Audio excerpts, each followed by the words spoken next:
العالمين والصلاة والسلام على نبيه محمد سيد المرسلين وعلى آله وصحبه أجمعين.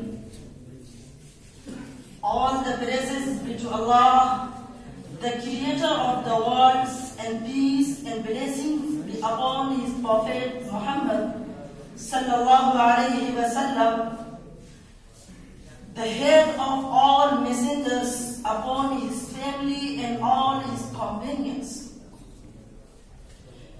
In this meeting, I want to speak some words about the concept brotherhood in Islam. Their audience, the importance of brotherhood in Islam cannot be overlooked. There are many ahadiths relating to the fact that Muslims are a single united body. Each part is responsible for the other. According to one such hadith, Muslims are like one body. If one of the parts is injured or hurt, the rest of the body feels that pain. The brotherhood of Muslims is very deep and wide concept that guarantees and well-being Islamic society at large. Islam, being a complete way of life, is primarily for the society. It promotes a healthy and a well-disciplined lifestyle in every sense of the word. Allah subhanahu wa ta'ala declared Muslims as brethren, as the Quran says, إِنَّمَا الْمُؤْمِنُونَ إِخْوَةٌ فَأَصْلِحُوا بَيْنَ أَخَوَيْكُمْ وَاتَّقُوا اللَّهَ لَعَلَّكُمْ تُرْحَمُونَ. All believers are but brothers. Therefore seek reconciliation between your two brothers and fear Allah, so that you may be blessed with mercy. The Prophet, Allah bless him and give him peace, also was reported to have said, a Muslim is brother and another Muslim.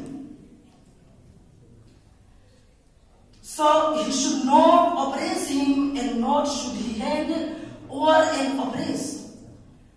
Whoever fulfills the needs of his brother, Allah will fulfill his needs. Whoever brought his brother out of our discomfort, Allah will bring him out of the discomfort of the day of resurrection.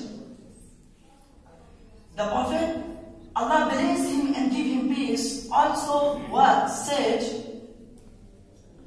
none of you will have faith till he wishes for his Muslim brother what he likes for himself.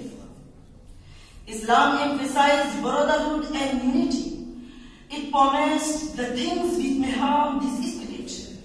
It is forbidden, for example, for two Muslims to start whispering in the presence of third person.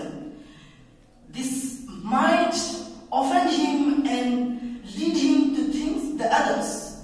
Allah subhanahu wa ta'ala prohibited backbiting and mocking others, as the Quran says, يَا أَيُّهَا الَّذِينَ آمَنُوا لَا يَسْخَرْ قَوْمٌ مِّن قَوْمٍ عَسَىٰ أَن يَكُونُوا خَيْرًا مِّنْهُنَّ وَلَا نِسَاءٌ مِّن نِّسَاءٍ عَسَىٰ أَن يَكُنَّ خَيْرًا مِّنْهُنَّ وَلَا تَلْمِزُوا أَنفُسَكُمْ وَلَا تَنَابَزُوا بِالْأَلْقَابِ بِئْسَ الِاسْمُ الْفُسُوقُ بَعْدَ الْإِيمَانِ وَمَن لَّمْ يَتُبْ فَأُولَٰئِكَ هُمُ الظَّالِمُونَ.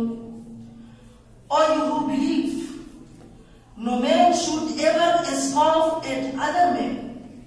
Maybe the latter ones are better than the former ones, nor should women at other women. Maybe the latter women are better than the former ones, and do not find fault with one another, nor call one another with bad nicknames. is the name of sinfulness after embrace faith. If anyone does not repent, then such people are wrongdoers. The hadith also declared that it is sufficient evil for a Muslim that he looks down upon his brother. The life, wealth, and honor of a Muslim are inviolable by another Muslim. It is not permissible for a Muslim to sever relations with his brother for more than 3 days. Muslims are asked to show kindness to each other and respect the elders and care the younger ones. They are taught to greet to each other with Assalamu alaikum, peace be on you. Dear audience, Islam formed us a unit and required us to be united. But it is regretful that we have divided ourselves on the lines of caste, religion, and language. Until we will not hold fast the concept of Islamic brotherhood, we will not succeed